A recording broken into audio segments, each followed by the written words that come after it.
Xitoy hukumati tarafidan 15 yillik qamoq jazosi berilganligi ilgari surilgan Uyg'ur yozuvchi va obzorchi Yalqin Ro'zining qo'yib berilishi uchun o'zgarish to'g'risida imzo qo'yish faoliyati qanoti yaydirildi.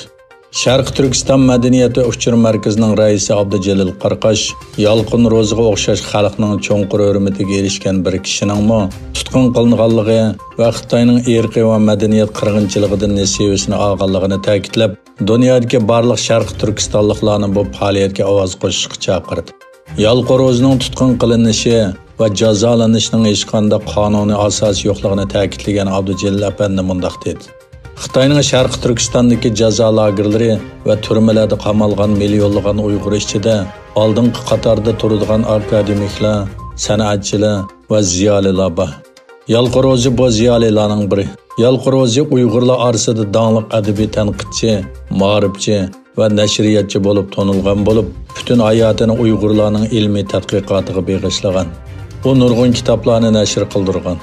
Nurg'un adabiy tanqid, ijtimoiy obzor, tarixiy tadqiqot maqolalarini yozgan va Sharq Turkistonning har qaysi viloyat, shahar, nahiyalarida nurg'un qitim nutq so'zlagan.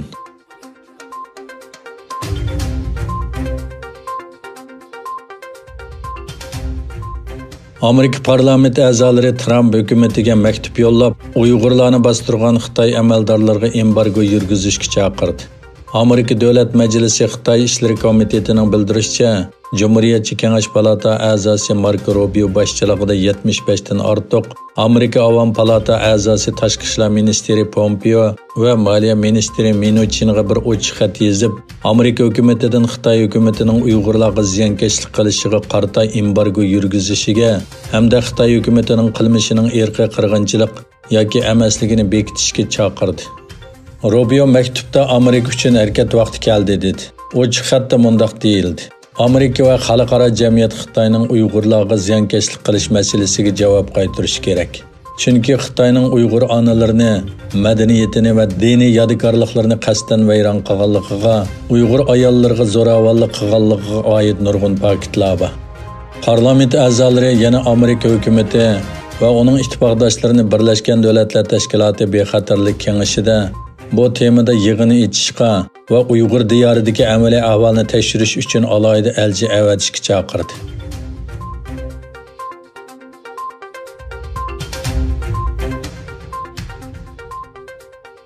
Turkiya shaxsiy uchur qo'g'dash komiteti Xitoyning TikTok nomli ijtimoiy aloqa detali haqida sonliq ma'lumot bexatarligi to'g'risida rasmiy uchur tekshirishni boshladi.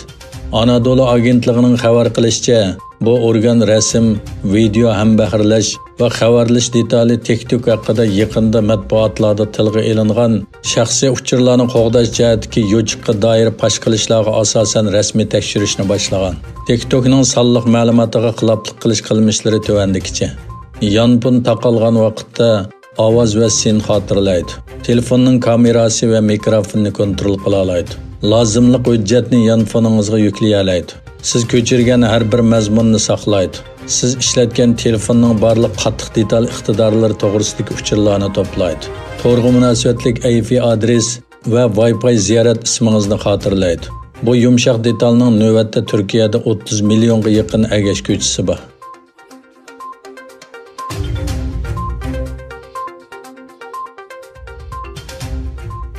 Amerika Tashqi ishlar ministri Mike Pompeo Xitoyning iyilik huquq majrosi yuz bergan Janubiy Xitoy dengizidagi harbiy manevrga inkos qaytardi. Yana bir tarafdan Filippin Xitoyni ogohlantirib, agar Janubiy dengizdagi harbiy manevr jarayonida Filippinning dengiz tavalligiga xiloflik qilsa, eng qattiq inkos qaytaramiz deb ogohlantirdi. Pompeo Twitter hisobidagi bayonotida Xitoyning Janubiy dengizdagi harbiy manevrini intayin ig'vogarchilik deb qaradi. Bundan burun Vyetnam 1-iyundan 5-iyungacha bo'lgan oraliqda Xitoyning harbiy manevrining Parasil taqim orollardagi iyilik huquqiga daqil tarz qilganligini, bu rayonning tinchligi, muqimligi va hamkorligini qo'g'dashning qiyinligini e'lon qilgan edi. Yana bir tarafdan Filippin Xitoyni ogohlantirib, agar Janubiy dengizdagi harbiy manevr jarayonida Filippinning dengiz tavalligiga xiloflik qilsa, eng qattiq inkos qaytaramiz dedi.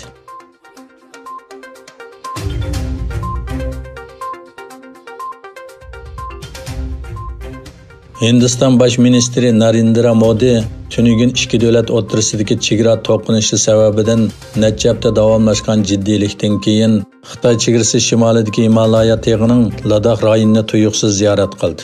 Suratlarda ko'rsatilishicha, Modi harbiy forma kiygan bo'lib, Ladakhning Nemo rayonidagi bir bazada harbiy qismlar bilan ko'rishgan. Bosh ministriga bosh shtab boshlig'i general Pepin Rawat va quruqliq armiyasi qo'mondoni general Manuch Mukin Naravan qatorliqlar hamroh bo'lgan. Oldin qayda chegirda boshlangan va 15-iyun 20 Hindiston askarining o'lishini keltirib chiqargan Hindiston bilan Xitoy o'rtasida to'qinish yuz bergandan keyin jiddiylik kuchaydi. Hindiston taratqullarining hukumat manbalarini asos qilgan xabarlarda 43 nafar Xitoy askarining to'qinishda o'lganligi yoki og'ir yaralanganligi ko'rsatildi.